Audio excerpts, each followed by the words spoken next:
The announcement came just after dawn in Lyon, the world's cybercrime capital, though most never saw it that way. Interpol had done the unthinkable, an international operation spanning 17 African countries, involving over 2,000 agents and leading to more than 1,200 arrests. The world called it Operation Serengeti 2.0. But the press release told only half the story. Behind those numbers lay months of surveillance, encrypted exchanges, and a digital chess game between Interpol's Cyber Intelligence Bureau and Africa's most elusive online syndicates. Each suspect was part of something larger, a sprawling web of romance scams, crypto heists, identity thefts, and extortion rings. At the center of it all was Director Amora Okoye, Interpol's lead strategist for digital infiltration. She had seen this pattern before, the cat-and-mouse loop that always ended with more recruits, more servers, more victims. This time, she promised herself, the network would fall for good. As the operation's first wave began, her encrypted dashboard glowed with the same word repeated across continents. Executing. Weeks earlier, in Lagos, a young man named Tai Ekwim stared at the screen of his laptop in a small internet cafe tucked between the chaos of Balogun Market. He wasn't a criminal in his own mind, just desperate. 4 years, he'd been coding chatbots for dating apps, scraping data for clients who vanished without paying. When a recruiter offered him steady digital work, he didn't ask too many questions. The work was simple: operate romance profiles on fake platforms, chat with lonely victims overseas, and persuade them to transfer crypto investments. The syndicate paid well, enough for rent, food, and his younger sister's tuition. He justified it easily. But as the scam expanded, Tai noticed something unsettling. Their servers weren't controlled locally. They were mirrored through an unknown cloud infrastructure, and sometimes, his access was cut for hours, as if someone else were using his credentials. He sent a message to his contact, a man known only as Mamba, asking what was going on. Mamba's reply chilled him: "You don't need to know. Just keep smiling and typing. Or we find someone who will." While Tai typed his way into trouble, Amora's task force prepared their strike. Inside Interpol's substation in Nairobi, analysts tracked a constellation of digital footprints across servers, tracing logins from Accra, Cape Town, and Dar es Salaam. Amora's deputy, Julien Messia, a French cyberforensics expert with an eye for subtle patterns, spotted something unusual: a recurring hashtag on an encrypted network, labeled SE-route. It wasn't part of the syndicate's known operations. "It's like they're running an internal command," Julien said. "Almost like a failsafe." Amora leaned over his shoulder. "If it's a failsafe, then when we close in, they'll burn everything. We need infiltration before they go dark."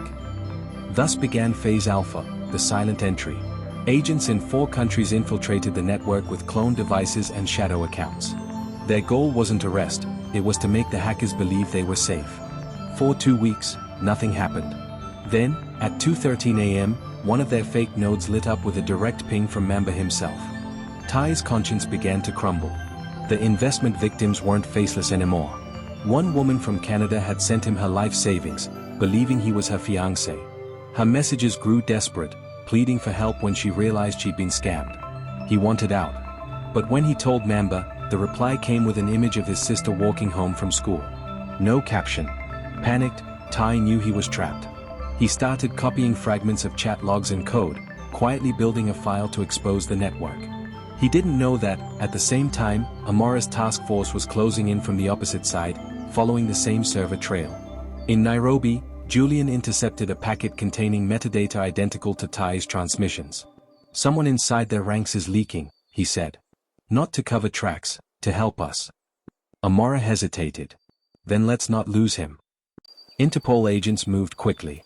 By mid-July, surveillance drones, undercover operatives, and digital traps were synchronized across the continent. Each local task force had one objective: disable the syndicate's command servers and isolate their key operators. But the syndicate had evolved. They weren't just tech-savvy, they were militarized. In Ghana, agents raided a compound only to find server racks connected to backup satellite links. In Tanzania, a lead agent disappeared mid-operation. Inside her command hub, Amora watched as a series of screens turned red. "They're purging," she whispered. The operation teetered on failure, until Tai's file arrived through an encrypted relay. It contained access credentials, routing keys, and, most crucially, the location of SE-route, the central server node controlling all their communication. Julien turned to her. "He just gave us the kill switch."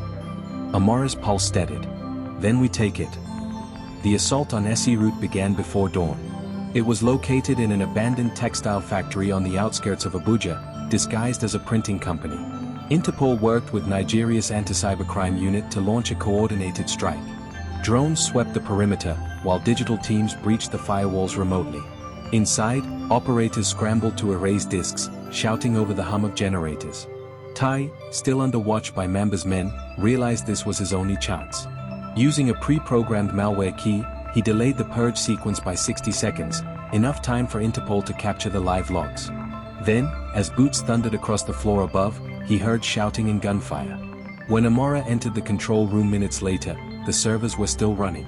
Julian confirmed it, data's intact. Full trace confirmed. We've got them all.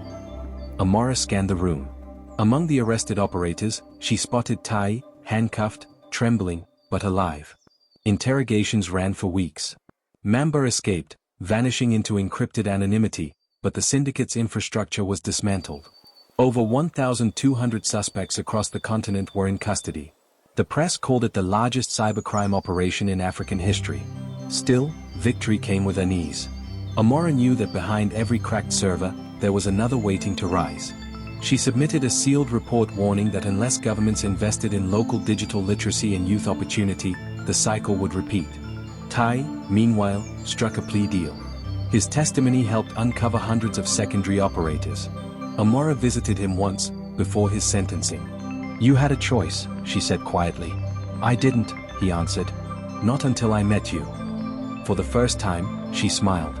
Then maybe there's hope for what comes next. Months later, Operation Serengeti 2.0 was archived. The headlines faded, and the world moved on to the next digital storm. But Amora kept one line from Tai's statement pinned above her desk. "We built the traps we fell into." For her, it wasn't a confession, it was prophecy. In the quiet hum of the Lyon Command Center, she studied new patterns emerging across the darknet. Small ones. Familiar ones. The war was changing again. And she was already preparing the next operation, one that would test not just the law, but the conscience of the connected world.